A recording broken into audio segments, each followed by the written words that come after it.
Welcome students. I am Pooja again in front of you.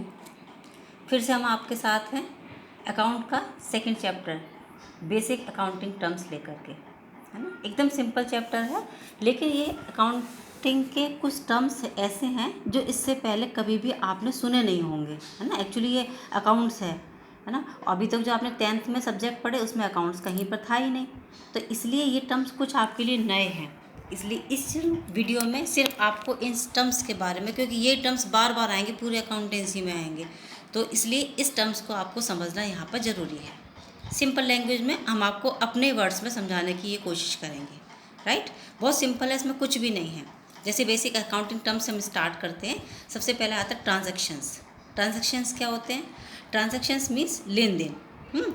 ये हम business है, accountancy मतलब क्या होता है, ये बिजनेस की एक लैंग्वेज है। इसका मतलब हम बिजनेस कर रहे हैं, इसका मतलब ट्रांजैक्शन होगा, तो उसमें क्या होगा, एक्सचेंज ऑफ गुड्स और services for a monetary consideration. Monetary means हमने यहाँ मॉनेटरी वर्ड क्यों लिखा?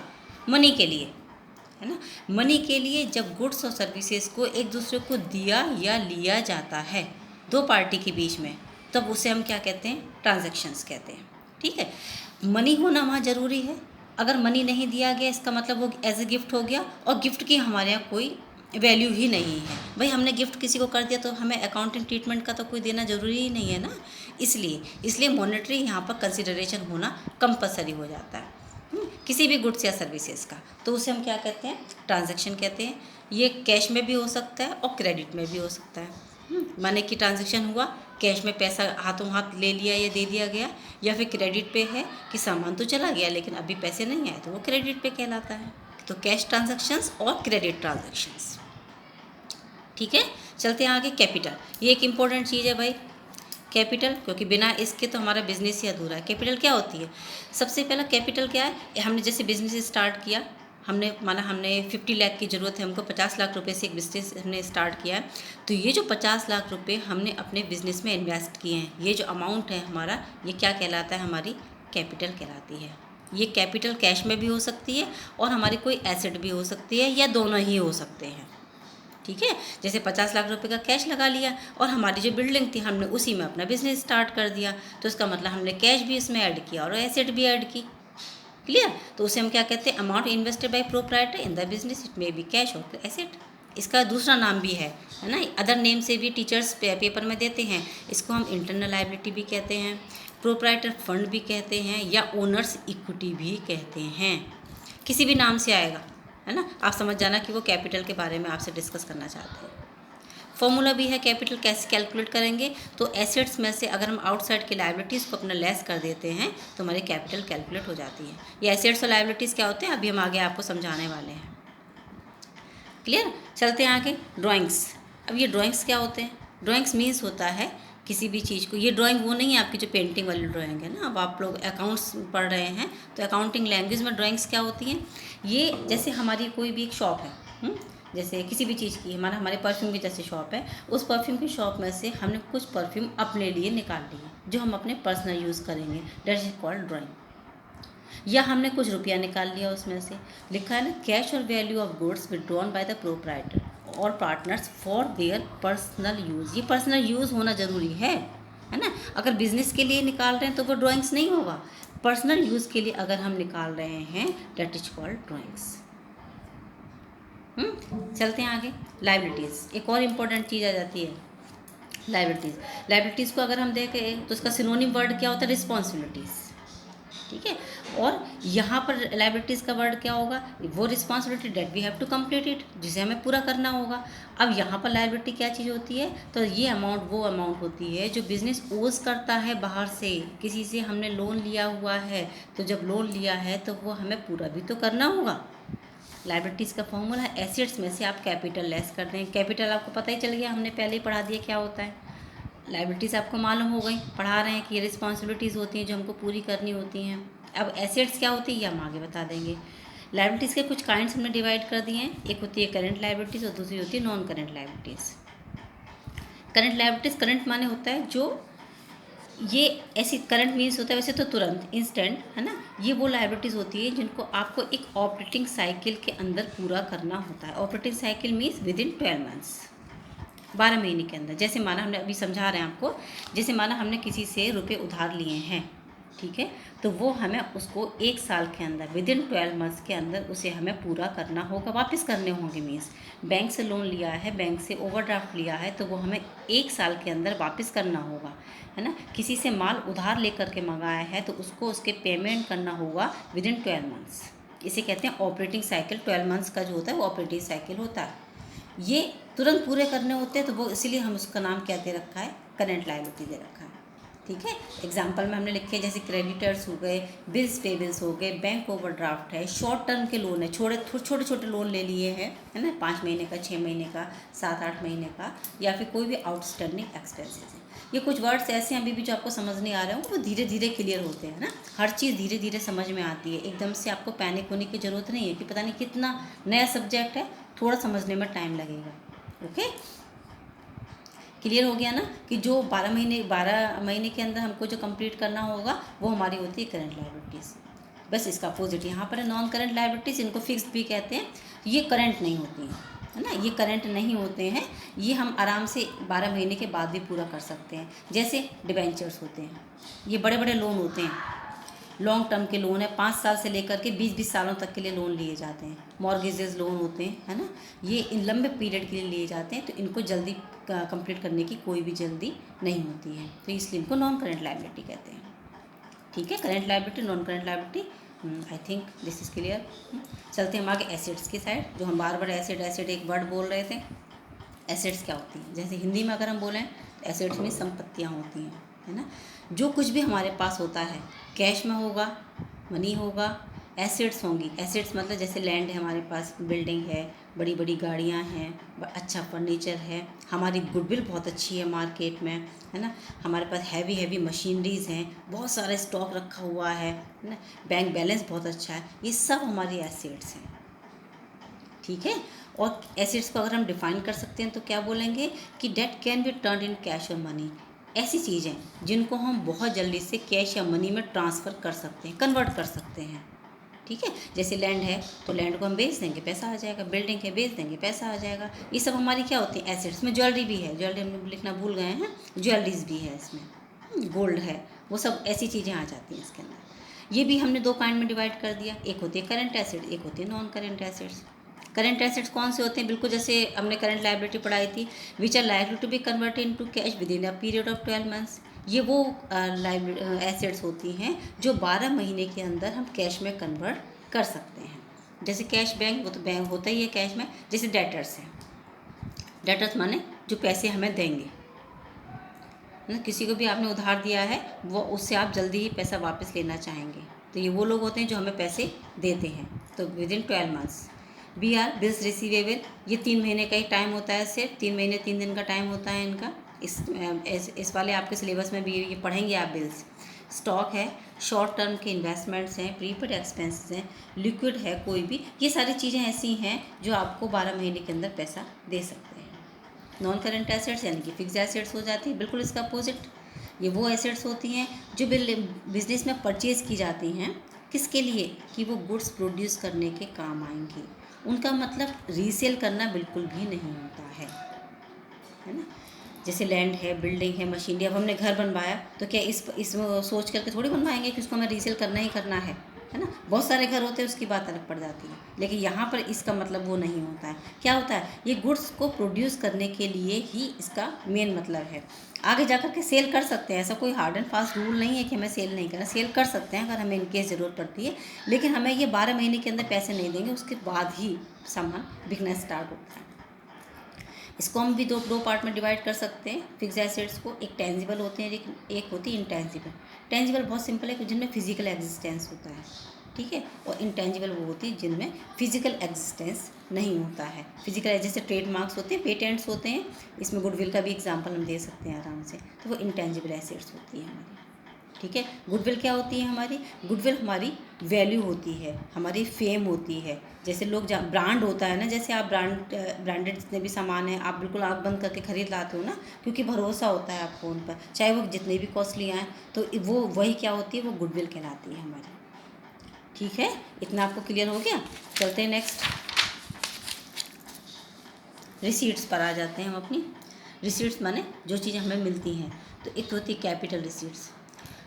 तो जितना भी जो मनी रिसीट होता है ना, फिक्स एसेट्स को हमने सेल कर दिया है ना, किसी भी फिक्स एसेट को, माना जैसे हमने बिल्डिंग को सेल कर दिया, उससे मिली हुई कोई भी रिसीट हमारी क्या होती है, कैपिटल रिसीट होती है। इसे ध्यान रखेंगे, बहुत काम की चीज़ है ना।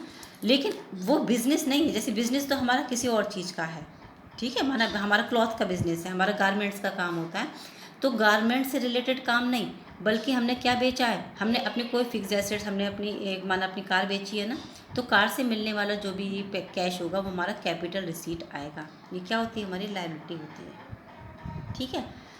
रिवेन्यू रिसीट क्या होगा, रिवेन्यू रिसीट मतलब जो गारमेंट्स का काम है उससे रिलेटेड कोई भी पैसा आता है, जैसे गारमेंट्स बिक रहे हैं हमारे, उससे रिलेटेड हमको प्रॉफिट हो रहा है, तो वो किस में आता है, रिवेन्यू रिसीट में आता है। समझ गए आप मेरी बात को, कि अब बिज़नेस से रिलेटेड कोई भी इनकम हो रही है तो वो रिवेन्यू रिसीट में जाएगी, बिज़नेस के अलावा हमें कोई भी इनकम हो रही है तो वो कैपिटल रिसीट में जाती है हमेशा। अभी इसे याद रखना, ये 11th 12th में भी बहुत काम की चीज़ है, कैपिटल रिसीट और revenue receipt. Revenue receipt means related to business, जिस चीज़ का हमारा काम है, और कैपिटल रिसीट वो जो हमें इनकम तो होगी लेकिन बिजनेस के अलावा किसी और काम से, ठीक है।